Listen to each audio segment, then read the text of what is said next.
Good afternoon, everyone, and welcome to Lazaretto Preservation Association of Tinicum Township board members, township officials, community members, preservationists, and everyone who cares about the future of this great landmark.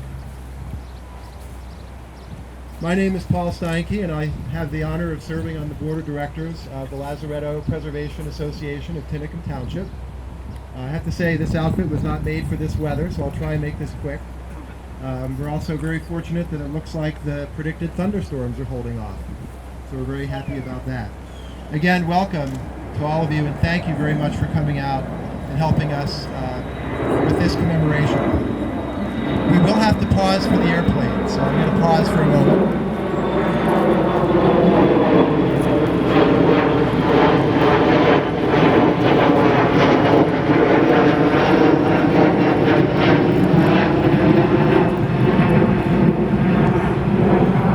We did request to the township commissioners that they halt all air traffic during this ceremony. However, they declined. We stand today on hallowed ground. 200 years ago, in 1810, the spot where you stand would have been filled with the hustle and bustle of noble Philadelphians doing their utmost to protect the health and welfare of the great city that was coming into being just upriver.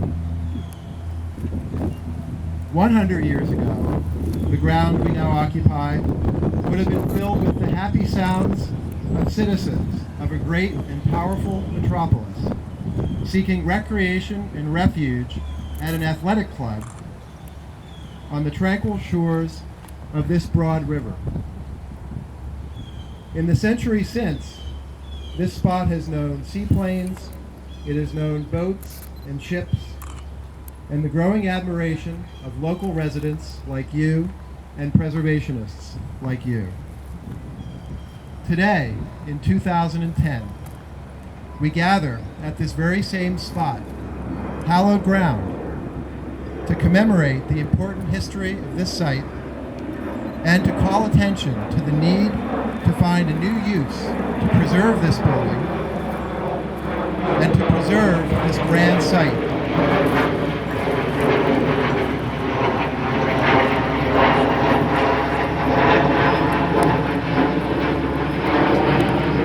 Again, to find a new use to preserve this building and this grand site for future generations to understand, appreciate, and enjoy. Let us hope that this day marks a new and illustrious beginning for this important national landmark.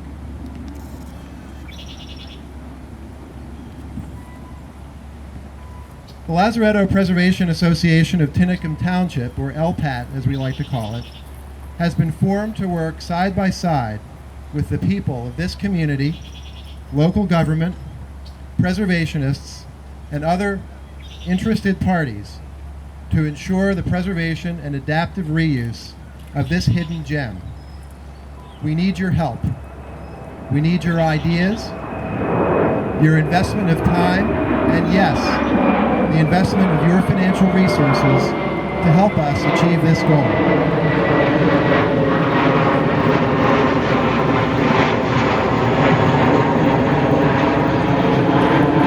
And now, let me introduce the president of the Lazaretto Preservation Association of Tinicum Township, Mr. Herb McCombie. Thank you, Paul. Thank you, everyone, for coming today. I appreciate it very much. This is an exciting time in Tinicum Township because this venture actually started approximately 10 years ago when there was a partnership of Island Marinas that on this particular piece of property, they had 3 different land developments come in between 2001 and 2000. One of them idea was to have a hotel here. Another one was to actually have a restaurant and have airport parking. And the other one basically was just to have a restaurant in itself. Each one of those land developments, in fact, were demolishing this building. The Board of Commissioners at that time and the general public within Tinicum Township was not happy with that scenario. They came to the forefront with the many oppositions. They actually came in for demolition permits to take the building down. Through that and through the commissioner's hard work, the work of the community, this building is safe today. Thank you. We appreciate Ron Raymond, who was a representative, Tommy G on the board at that time. Dennis O'Neill, who's in the background, who went and received and applied for grants so that, in fact, we could make a combination between the firehouse and the Lazaretto. A lot of times there was a little controversy in between because people didn't realize this township is a small community and we don't have $10,000. We don't have $10 million. And the fact of it is that the purchase price, I believe, is around $3.2 million. And for that, for a community that only has 5,000 or so residents, is astronomical. So working with the government, working with the commissioners, working with the firehouse and the community itself, who is willing to put themselves on the line, this today is a reality. The LPAT board, which is basically a 9-member board, which is comprised of Mary Warner Denali, Paul Stanky, who is the previous speaker, David Barnes, who is a historian. We had Peter Benson, who could not be here today. That Clarence Thomas, who actually is works and is a high executive in terms of Mercy Healthcare System, and has been a big partner in terms of this community. That in fact we are working. Ed Ribello, who has been a previous police commissioner, Ray Lungbaum, who is also not here. I don't believe I see Ray here today. But it's been exciting for these last couple of years because what we've been doing is for the community. We've been establishing a 501c3 corporation. We've had our disagreements back and forth in terms of it, but now what we do is we have a board that's unified to expedite and to make this happen. We have been in contact with different developers, and we've contacted the township, basically contracted out with a company whose name was Stantec to give us different ideas, taking different measurements of the terms of building and the future possibilities that can be done. Right now, in fact, we don't have any agreements with any developers, but we do have interest, and that's a positive thing. And with quick response, I would ask and turn this meeting over to the president of the Board of Commissioners of Tinicum Township, Tommy G. Christopher. Thank you. Thank you very much, and it's a pleasure. Before moving on, I'd like to introduce the rest of our commissioners that are present here. Vice Chairman is Dennis Arthur, Commissioner Pat Barr, and Lisa Edmondson. Let me just say, this is a happy moment for me because, as some of you probably know, I never thought that one day this would actually be Tinicum Township property. And I see Randy Cotton here. We go way back to sitting meeting after meeting after meeting and wondering where we're going to get the money, where we're going to find the money. I made a promise to the residents of Tinicum that we wouldn't use taxpayers' money to purchase this property. And lo and behold, at the end of the day, we didn't have to use taxpayers' money to purchase this property. It was through the efforts of, as Herb mentioned, State Representative Ron Raymond, who's retired now. But I remember him calling me up to Harrisburg. I spent 3 days in Harrisburg, and we pounded on every door of every House of Representative and every senator. And after we were done, after the third day, I says, I don't think we're going to do any good. Well, guess what? It was right before budget time in the state.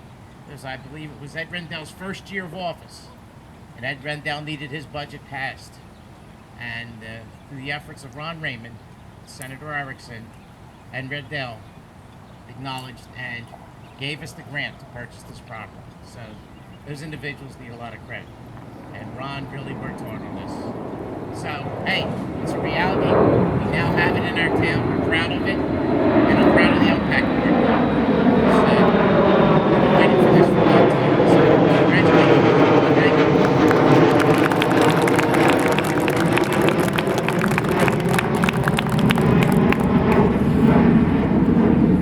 Let me next announce the co-president, I believe, of PAST, which stands for the Pennsylvania Anomalous Society Team, Ms. Barbara Saletti. Good afternoon, everyone. As you can see, I'm dressed for the occasion. I am dressed as proper for a nurse at the Civil War era. And I thought that would be in keeping to follow up with David's excellent presentation, which you are going to be treated with. I'm not going to talk too long. Anyway, as I have been introduced, I am a member of the PAST, Pennsylvania Anomalous Society Team. Yes, the Lazaretto has a history and a mystery, and we're here to be able to bring that out to the public. Every place that has any age to it has some good stories behind it, and we're going to be doing research and getting the public familiar with the mystery of it. As to the historic part of it, primarily we use historic records and genealogical research, which were possibly undiscovered, and bring these new stories to life. As I said, every place has a great story, every person has a great story. Some people we have some great stories. We hope to be able to present these stories in an interesting format. We've worked at other sites, worked at Fort Mifflin, worked Carol at Cheshire House. Carol will be doing a nice tea today, so I hope everybody will come to that. But what we do is we try to raise awareness of the site's historic significance, bring out the mystery, the folklore, bring research out that's either contradicts or supports. Every site is made of people, and so people have these great stories, and we're going to be bringing those out. The Lazaretto itself, of course, can be divided up in 4 significant eras. Those eras being the quarantine station, which covers the year from 1799 until 1895. The Orchard Club, which was a gentleman's club, not in the way that we know gentleman's club, but where men would come out and play cards and be able to enjoy the breeze and get away from the heat of the big city. And they would also have wonderful shows. So, just there's also the Lexington School of Wine and during the years of 1913 1918. And then it was a seaplane base after World War I until the present. And yes, they do still hold the licensure to be able to have a seaplane base here. And we just heard from the firemen that somebody did an impromptu landing out on the Delaware, but that didn't go very well. You go hear more about that at the firehouse. From the mystery side, okay, I'm sure everybody has, unless you've been living in a closet for the last couple of years, have heard about ghost hunters and ghost adventurers and all those other good things. So you kind of have an idea of people going around in dark, haunted places and looking for ghosts. We kind of do that, but we bring the science into it. We will refute things that are easy to refute, electrical devices that we study the work. They can all give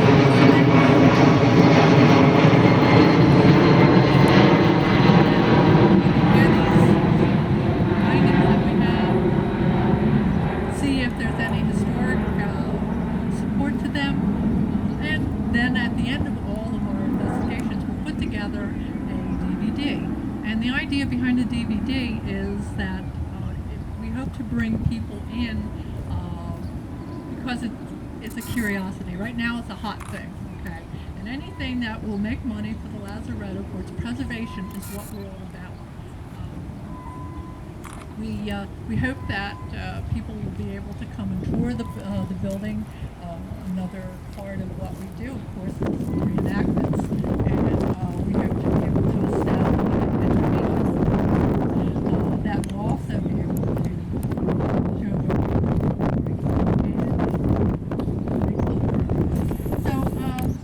so we do this because we love this city. We want to see the significance lost.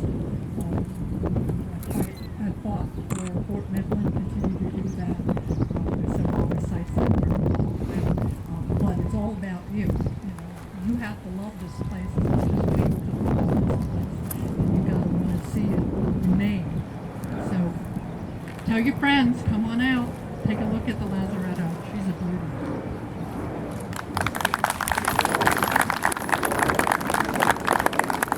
Thanks, Barb. And my name is David Barnes. I'm a historian at the University of Pennsylvania, and I'm writing a book about the history of this place. I'm going to give a presentation afterwards in the fire station community room with slides to share with you. So please join us for that. But while we're out here, I just want to urge you to join us in our effort to preserve this unparalleled site. There's really nothing like it anywhere.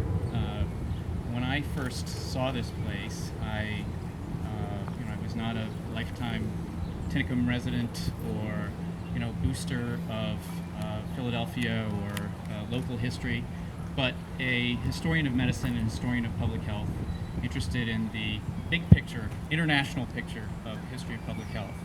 And I was amazed to find this place, which others had discovered long before me and were already organizing to preserve, unbeknownst to me. And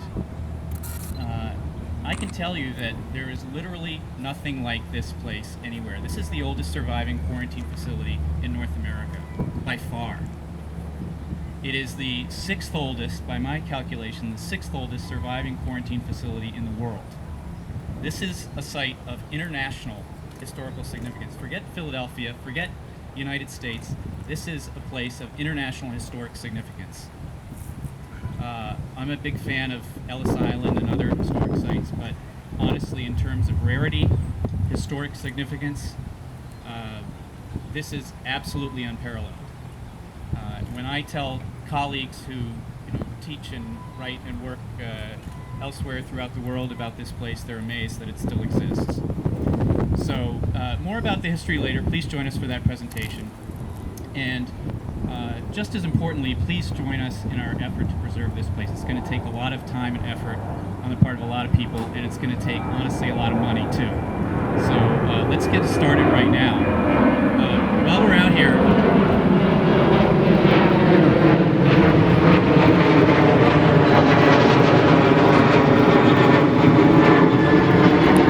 originally we had folks facing this way and speakers facing that way. I think it's better that you be facing this way because when I bring people out here, when many people come to visit, we're all focused on the main building of the Lazaretto, which is an amazing building, really, and it's so grand and stately and a little bit long in the tooth, but in pretty good shape for 210-year-old building.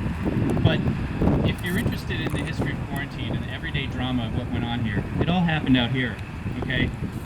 What you're looking at is basically the Schuylkill Expressway, Vine Street Expressway, Pennsylvania Turnpike, New Jersey Turnpike, Blue Route, Airport, 95, all rolled into one, okay, in the 19th century. This was where the action was.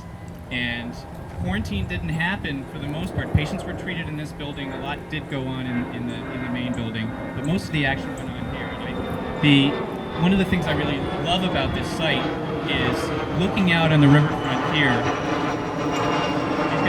You can eliminate some of the more contemporary temporary touches from your field of vision, and you can almost see the ships sailing upriver and anchoring here to be inspected for quarantine. So I want you to keep that in mind if you can, and think about the entire site and not just one building. And when you're on your way back to the fire station, obviously take a look at the main building and its details, but don't miss the gate, which is one of my favorite parts of this site. Over by the entrance to the Riverside Yacht Club parking lot, the original black wrought iron gate still exists. It's kind of overgrown with vines, but take a look at it. The remarkable detail of it is really kind of inspiring, and I'm hopeful that we can highlight it and restore it as we preserve the site. And finally, on your way into the fire station, don't miss the original 1803 fire pump hose that was custom-built for the use of the Lazaretto in 1803, which is on display in the main bay of the fire station. I'll save the rest of the history for my slideshow, and I'd like to introduce Mary Werner-Denadai of the LPAD board. Oh, right. First, we're going to get to the main business at hand and raise the flag. I'm going to show slides and give a little historic reading about the significance of the flag raising during my presentation. Okay, so stay tuned for that. Okay, so now the moment you've all been waiting for. I'd like to invite the Township Commissioners to please come forward to the flagpole, and also all of the LPAT board members. And could we also have our Boy Scout friends come forward, please? I want to give a special thank you on behalf of the LPAT board that you guys came out today as well to help us with this event. Thank you very much for being here.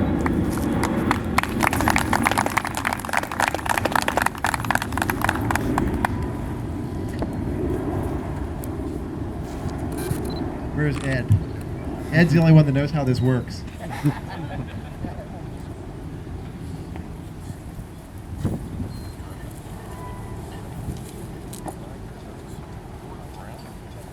I don't think it would be giving too much away from David's talk to say that this is an occasion that took place on or about June 1st every year, while this building and site served as the quarantine station for Philadelphia.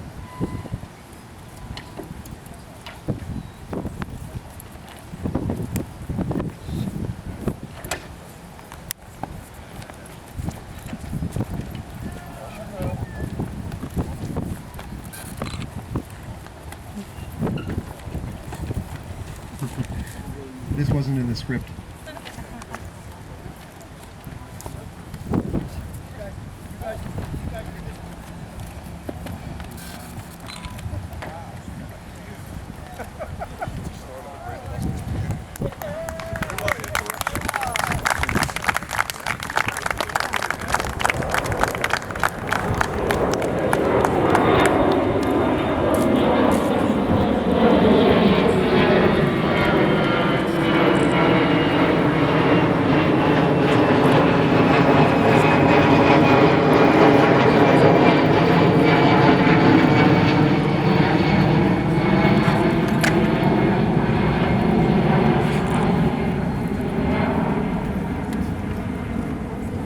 Thank you very much.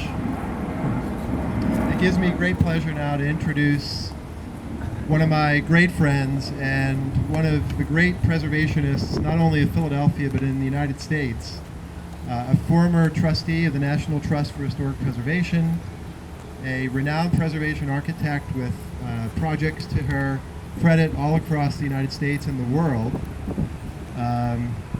Representing the National Trust for Historic Preservation on the LPAT board, Ms. Mary Walker-Denadai. Mary?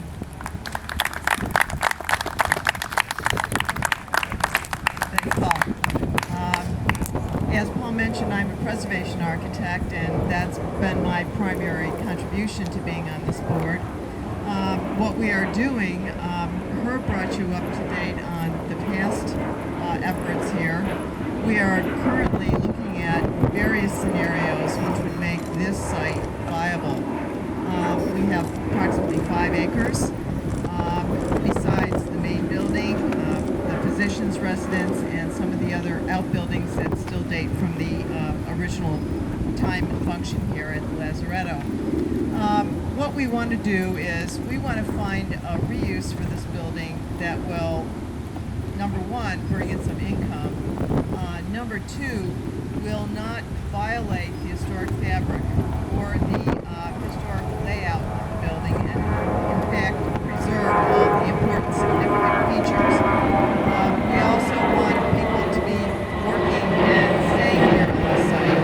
It will be, once it's finished, it will be open to the public 3 days a year based on some of the grant requirements that we had. And it will always have a public access component to it every day of the year. I represent the National Trust on this committee. I have colleagues, Peter Benton, who's not here, who represents the Preservation Alliance of Greater Philadelphia. And we also have Preservation Pennsylvania, which is the statewide preservation organization. And Paul Steinke represents them as he is currently on their board. We've explored many sort of wild and far-reaching options for this. We looked at the possibility of establishing a charter school here on the site, but the buildings and grounds were not big enough to support such an undertaking. We looked at bed and breakfast. We looked at continuing to work with Marina and Plain Base as income-producing components of the site as well. And we looked at restaurants. We looked at commercial office space. And currently, we believe that the most viable reuse for the building may be in a commercial office reuse, and it would protect the layout. The building is very well suited for office use as it is right now, and not many modifications would need to be made. So until we come up with a viable reuse, which we are honing in on, and some very good partners in development, stay tuned and we'll see where she goes from here. But I know it's going to be very helpful, very promising to protect Lazaretto. Thank you.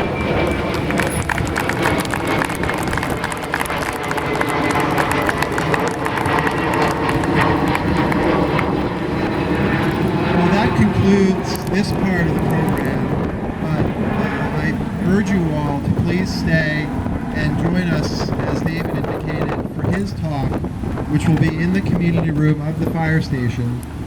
The way to get there is to go around my left side, this side of the building, and straight back to the main entrance to the fire station, and then straight back into the community room. David has, as you got a little taste of his remarks, an incredible story to tell about the history of this building and its significance to not just the United States, but to the world. There's also going to be refreshments, tea, and some other goodies to help you refresh yourselves from this heat. So in many ways, the best is yet to come. But again, thank you for all of you for coming out here today. Thanks to the LPAT board and to the Tinicum Township Commissioners. This is the beginning of something really special. See you in a few minutes.